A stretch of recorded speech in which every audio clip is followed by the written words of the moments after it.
आज नवरात्रि का 7वां दिन है। मां दुर्गा के 8वें स्वरूप मां महागौरी की उपासना का दिन। देवी मां के इस स्वरूप की उपासना से इंसान मुश्किल से मुश्किल लक्ष्य प्राप्त करने की शक्ति हासिल कर सकता है। आज मैं धर्म मां के इस निर्मल स्वरूप का महत्व समझाऊंगा और हां, इनके प्रिय भोग के बारे में भी बताऊंगा।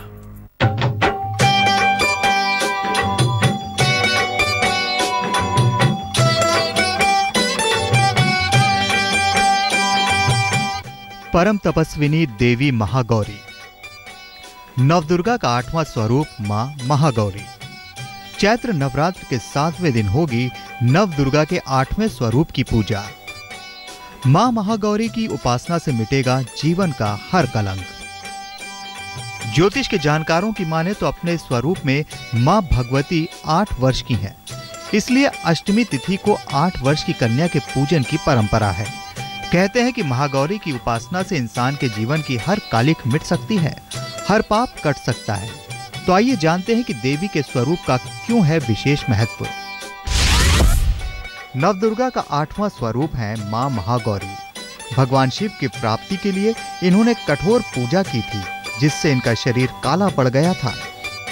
फिर इनकी तपस्या से प्रसन्न होकर भगवान शिव ने इनको दर्शन दिए और शिव कृपा से इनका शरीर अत्यंत गौर हो गया और इनका नाम गौरी पड़ा। माना जाता है कि माता सीता ने श्री राम की प्राप्ति के लिए इन्हीं की पूजा की थी। मां गौरी श्वेत वर्ण की हैं और श्वेत रंग में इनका ध्यान करना बहुत लाभकारी होता है। विवाह संबंधित तमाम बाधाओं के निवारण में इनकी पूजा अचूक होती है। ज्योतिष में इनका संबंध शुक्र ग्रह से माना जाता है। हर देवी की उपासना का अलग विधान होता है। इस नवरात्र के 7वें दिन देवी के जिस स्वरूप की उपासना करनी है वो देवी का सबसे उज्जवल स्वरूप है। तो आइए जानते हैं कि देवी के इस दिव्य स्वरूप की उपासना की विशेष विधि क्या है। पीले कपड़े पहनकर मां महागौरी की पूजा करें। मां के सामने दीपक जलाएं और उनका ध्यान करें। फिर मां को सफेद या पीले फूल चढ़ाएं और उनके मंत्रों का जाप करें। अगर मां महागौरी की पूजा मध्य रात्रि में की जाए तो इसके परिणाम ज्यादा शुभ होंगे। ज्योतिष के जानकारों की माने तो जो भक्त देवी मां को उनका प्रिय भोग अर्पित करता है, उस भक्त पर देवी की विशेष कृपा होती है। इसलिए आज हम आपको मां महागौरी के प्रिय भोग के बारे में बताने जा रहे हैं। गौर से देखिए। मां महागौरी को क्या विशेष प्रसाद अर्पित करें। आज के दिन मां को नारियल का भोग लगाएं। इस नारियल को सिर से वार कर बहते हुए जल में प्रवाहित कर दें। आपकी कोई एक खास मनोकामना पूर्ण होगी। देवी के इस चमत्कारी स्वरूप का संबंध कुंडली के शुक्र से होने के कारण इनकी उपासना से कई रोग दोष भी दूर हो सकते हैं। आइए जानते हैं मां गौरी की कृपा से किस तरह की बीमारियां दूर होती हैं। मधुमेह और हार्मोन्स की समस्या दूर होती है। आंखों और आंखों के तंत्र की हर समस्या से छुटकारा मिलता है। हर तरह के सुख की प्राप्ति में आने वाली बाधाएं दूर होती हैं। मां जगदम्बा का हर स्वरूप कल्याणकारी है, लेकिन कुंडली के शुक्र को मजबूत करने के लिए केवल महागौरी की ही उपासना की जाती है। तो आइए जानते हैं कि इस नवरात्र देवी की कौन सी उपासना से मजबूत होगा कुंडली का शुक्र। मां की उपासना सफेद कपड़े पहनकर करें। मां को सफेद फूल और सफेद मिठाई चढ़ाएं और इन्हें इत्र भी अर्पित करें। पहले मां महागौरी के मंत्र का जाप करें, फिर शुक्र के मूल मंत्र ओम शूं शुक्राय नमः का जाप करें। मां को अर्पित किया हुआ इत्र अपने पास रख लें और इसका प्रयोग करते रहें। तो देखा आपने कितना पवित्र और कल्याणकारी है देवी का ये स्वरूप। अब आप भी मां महागौरी की उपासना करके उनकी कृपा का लाभ उठा सकते हैं। नवरात्रि की अष्टमी तिथि के दिन कन्याओं को भोजन कराने की परंपरा सदियों से चली आ रही है। आज मैं धर्म आपको इस पावन परंपरा का महत्व और इसके उत्तम विधान के बारे में बताऊंगा। लेकिन इससे पहले आइए जान लेते हैं आपकी राशियों का हाल।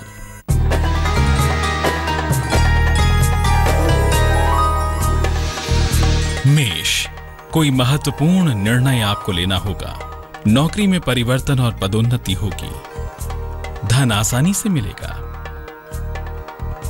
शुभ रंग नीला। भाग्य प्रतिशत 69।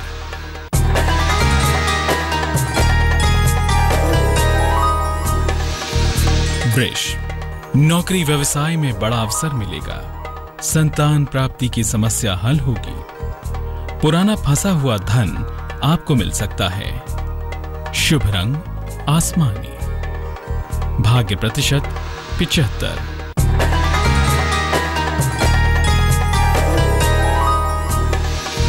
मिथुन, आपकी सेहत बिगड़ सकती है। नौकरी में सुधार होगा। यात्रा करने से फिलहाल तो नुकसान ही रहेगा। शुभ रंग सुनहरा। भाग्य प्रतिशत 60।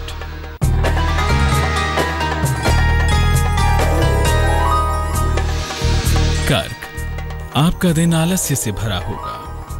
जीवन साथी से कुछ मुद्दों पर तनाव हो सकता है। धन और उपहार की प्राप्ति होगी। शुभ रंग लाल। भाग्य प्रतिशत 43।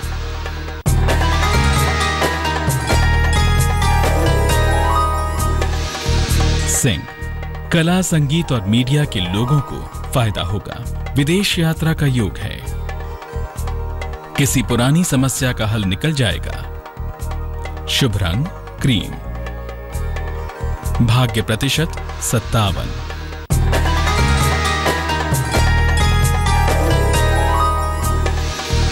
कन्या, विवाह और प्रेम के मामले हल होंगे। किसी नई संपत्ति के क्रय करने का योग बन रहा है। नौकरी और जीवन में नए अवसर मिलेंगे। शुभ रंग धानी।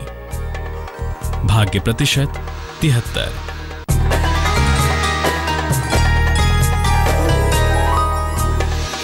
तुला, घर के तमाम दायित्वों को निभाना पड़ेगा। रुके हुए काम पूरे होंगे। रिश्ते आज समस्या देंगे। शुभ रंग सफेद। भाग्य प्रतिशत 81।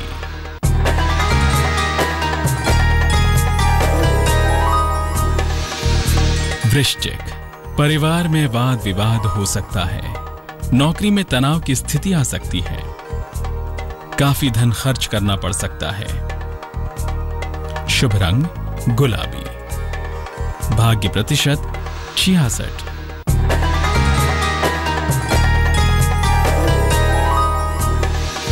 धनु, नई जिम्मेदारियां और परिवर्तन का योग है। नौकरी में तरक्की होगी। प्रेम के तथा सहयोगियों से रिश्ते अच्छे होंगे। शुभ रंग हरा। भाग्य प्रतिशत 94।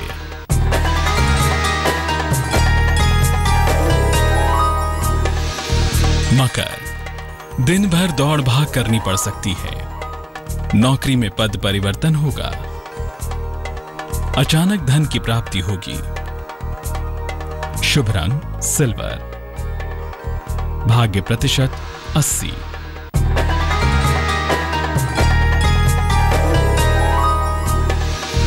कुंभ, कोई पुरानी इच्छा पूरी होगी। मुकदमों का निपटारा हो सकता है। अचानक कहीं यात्रा करनी पड़ सकती है। शुभ रंग नारंगी। भाग्य प्रतिशत 96।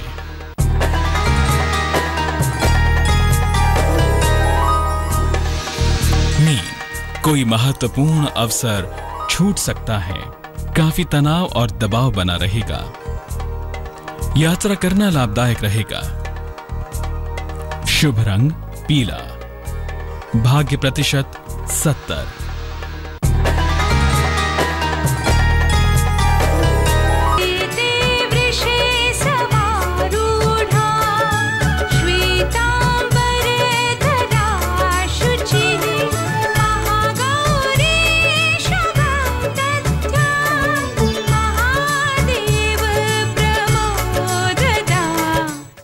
अष्टमी तिथि को कन्याओं को भोजन कराया जाता है। भोजन में हलवा, पूरी और चना विशेष तौर पर शामिल होते हैं। लेकिन क्या आप जानते हैं कि नवरात्रि की अष्टमी को क्यों कराते हैं कन्याओं को भोजन? क्या है इस परंपरा का महत्व? गौर से देखिए।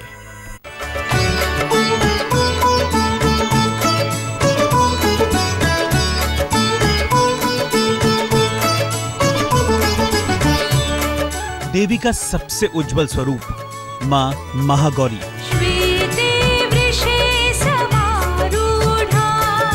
देवी का सबसे निश्चल स्वरूप मां महागौरी।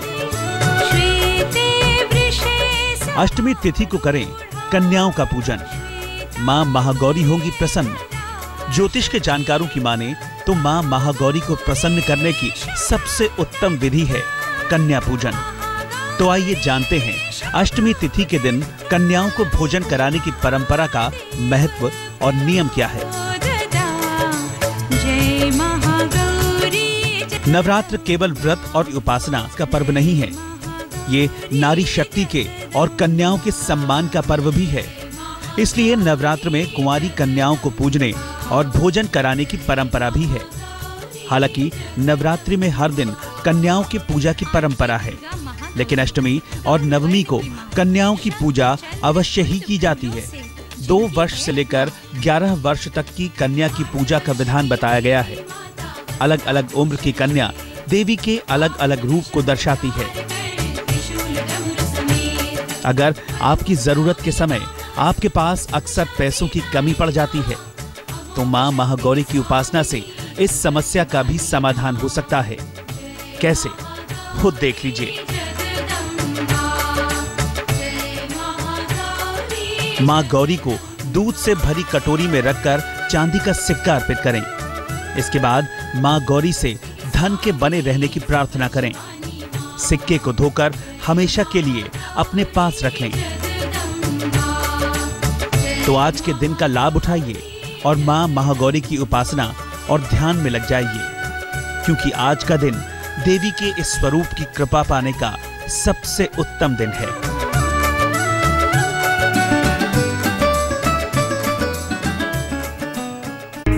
मेरा आज का समय यहीं समाप्त होता है, तो अब मैं चलता हूं, फिर आऊंगा और आपको मां के 9वें स्वरूप यानी मां सिद्धिदात्री के दर्शन कराऊंगा और साथ में इस नवरात्रि से श्री राम के संबंध के बारे में भी बताऊंगा। तब तक के लिए अलविदा। बड़ी खबर, हैरान करने वाली खबर यह है कि एनआईए अधिकारी तंजील अहमद की पत्नी फरजाना की मौत हो गई। हमले में जख्मी फरजाना का एम्स के ट्रॉमा सेंटर में इलाज चल रहा था। 2 दिन पहले ही उन्हें नोएडा से The show is perfectly fine, it's healthy, it's normal and it's cool like always. Little baby called the iPhone SE has arrived in India and we got our hands on it. We have told you a lot about the phone, reasons to buy it and